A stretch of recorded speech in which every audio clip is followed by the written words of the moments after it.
All right. I'm doing a video tonight about Jim Morrison, and wanted to mention that I did a book on him. It's on Amazon. It's called Lord Jim: Mythos of a Rock Icon, and it was a paper that I wrote at the University of Pennsylvania. I was in graduate school, and I wrote it for a folklore class.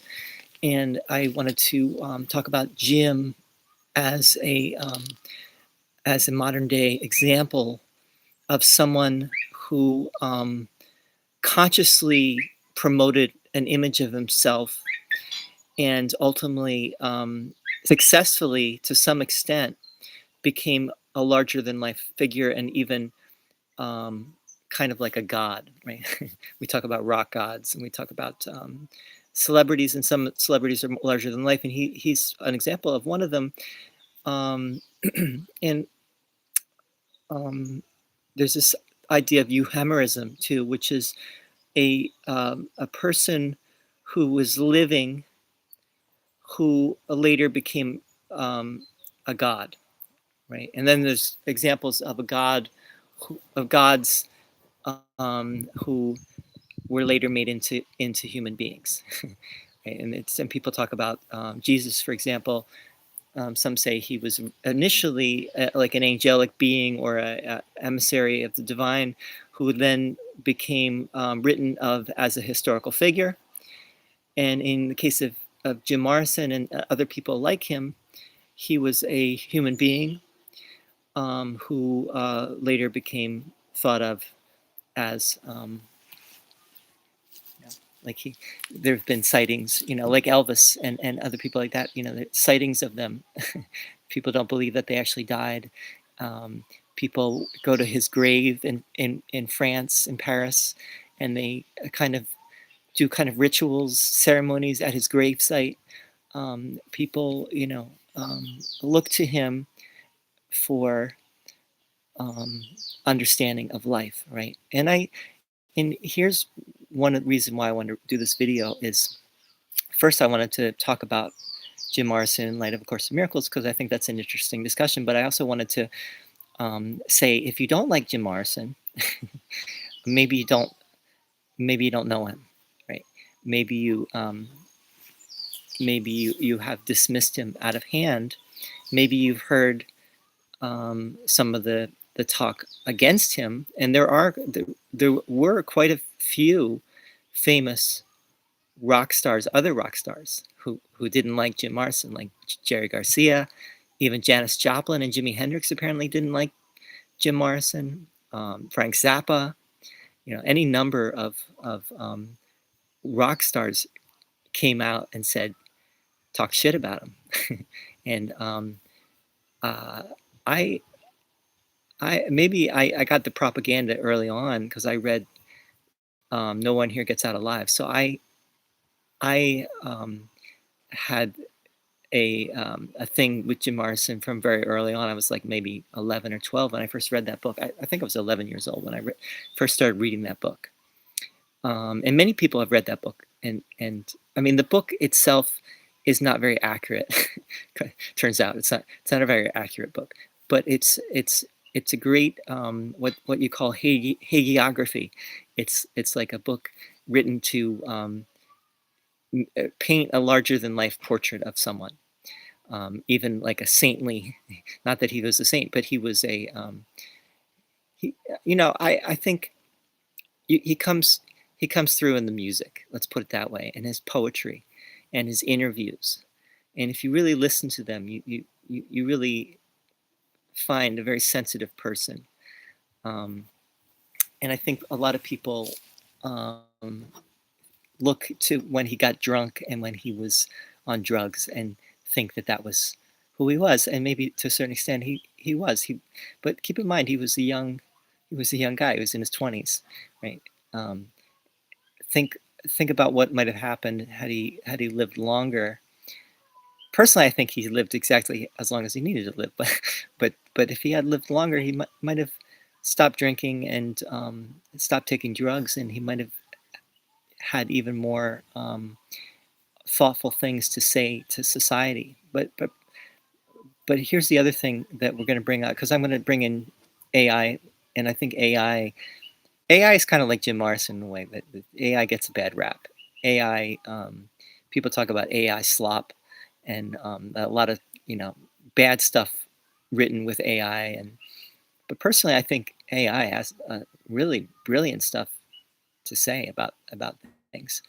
Not that I agree with everything, but it has a lot of good information, and just like that, it can give you some great thoughts. um, so I don't want to waste too much time with the preamble here, but what I wanted to get to was um, this idea of Jim Morrison as the holy fool or the clown, and he was consciously testing the limits, and he said that he was testing the limits of people's comfort zones and his own comfort zone, and he was testing how far he could take things, right? And he was testing. Um, he was trying to see and consciously push the envelope before it was even a thing to push the envelope. I mean, it was a thing to push the envelope, but I don't know if that term was around at that time. But he was kind of, in many ways, he was the first to push things as far as he actually did. Like the Miami concert that got him into trouble, that he actually there was a big court case, right? This and it was made famous in the Doors movie, Oliver Stone, which I don't think that movie was that great, actually. But in terms of like portraying Jim Morrison accurately, I don't think that movie was really. It was great in other ways, but it was not great as far as portraying Jim Morrison in the most accurate way, because I don't think you can do that. Even though Val Kilmer did a great job, still it was Val Kilmer playing Jim Morrison. It wasn't Jim Morrison, right? Playing Jim Morrison. Um, but anyway, let's read a little bit of this. Here's how I started this. I said I would like to do a YouTube video talking about Jim Morrison in light of ACIM. I feel that Morrison was getting close to what the course is saying. Maybe he was all the way there. Who can tell? He got a lot of flack during his time and was and is one of the most misunderstood and maligned rock stars in history. Even Hendrix and Joplin apparently didn't like him. Right? This is just from anecdotal information. Like Janis Joplin, twice she hit him with a bottle of Southern Comfort over his head or something. And in public, he probably was annoying, perhaps because he was either drunk or drugged a lot of the time. But if you read his words in interviews, it was clear he was a very tuned in person. He was well aware of what he was doing. If he beclowned himself, it was because he was testing the limits. Perhaps as Trump now is, Trump is doing something similar, whether he's consciously doing it or he's doing it consciously to an extent, but I don't think he's doing it in the way that Morrison was doing it. I think Trump is doing it because he is getting back at his perceived enemies, right? Retribution, and he's kind of playing to his base, saying a lot of crazy stuff that he knows his base is going to like, but pisses off everyone else. If he beclowned himself, it was because he was testing the limits, perhaps as Trump now is, although it's not clear that Trump is as intelligent or purposeful as Morrison was. Morrison, to my mind, was a true artist. The Doors, he said, were the band people love to hate. So it's something that Morrison said about the Doors, is that the Doors were a band that people love to hate. And Morrison was a guy that people love to hate. And people kind of either really love him or really hate him, apparently.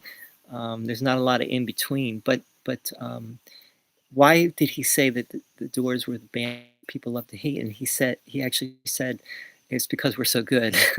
It was just true. The Doors, for being four guys, remember they were very young, right?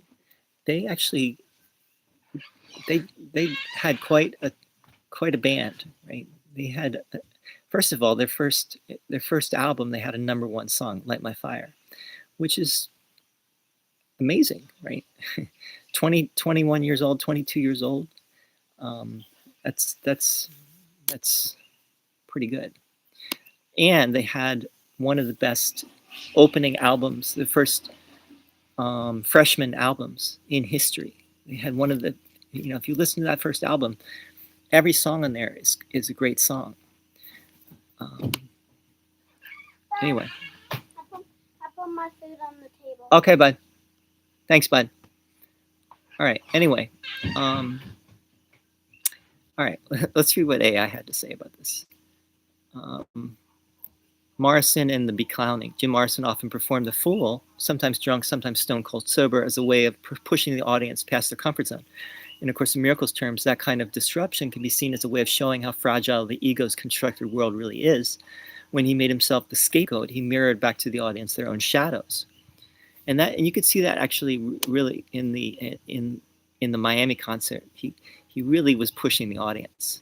He was saying, he was like shouting at them, "You are all slaves. You are all." I forget exactly the words that he was using, but he was really he was drunk, but he was, I think he was really right on in how he was pushing the audience and kind of trying to create something, get people to feel something deeper. When he made himself the scapegoat, he mirrored back to the audience their own shadows. ACIM says that the ego projects guilt outward. Morrison stood there and almost invited point 2 is awareness of illusion. Morrison spoke often the world as theater, dream, or mask. That's very close to the Course's framing, that we're watching a movie of our own making, mistaking it for real life. He knew he was playing roles and at times seemed to laugh at the absurdity of it.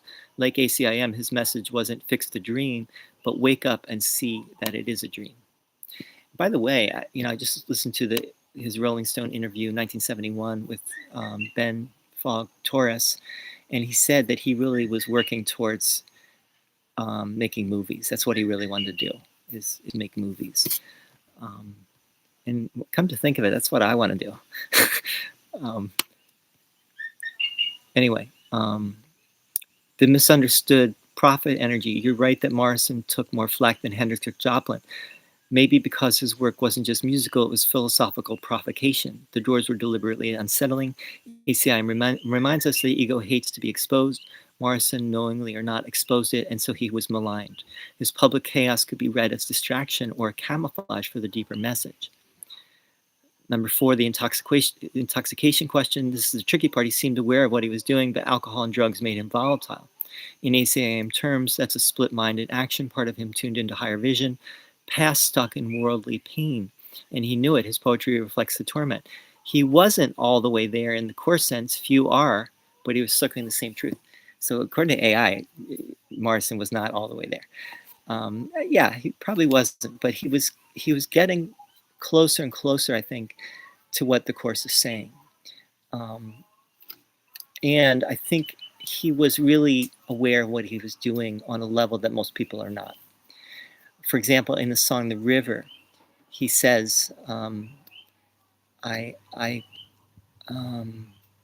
said that I would drown myself in mystic heated wine." Right? He knew he was killing himself. He was consciously killing himself, and he would tell people after he was the last to go after Janis. It was Janis, and then Jimmy, and then Jim Morrison, and they all died in apparently like 6 months apart or something like that. This is 1969 to 1969. I think it was 69 that Janis died. In 70, Hendrix died. 71, Morrison died. So Morrison would tell people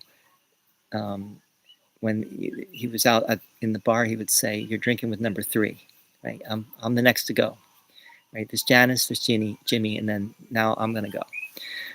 He was aware of what was happening on a level that I don't think most people are aware of what's happening. Anyway, this is part 1. I'm going to do part 2. I'd love to hear your thoughts on this. there's a lot to say about this. I have a lot to say about Jim Morrison, and I think my bottom line is that if you don't like Jim Morrison, it's just because you have not looked into the situation and really looked into who he was and what he was trying to say and what his artistry really was all about. And he was a great artist. I think he really was a true poet, true artist. Even though people put him down, say it wasn't great art, wasn't great poetry, wasn't great music. But there, I think that's kind of sour grapes. But anyway, this is part one. Love to hear your thoughts, and stay tuned for more. Thanks. I'll just end with wake up.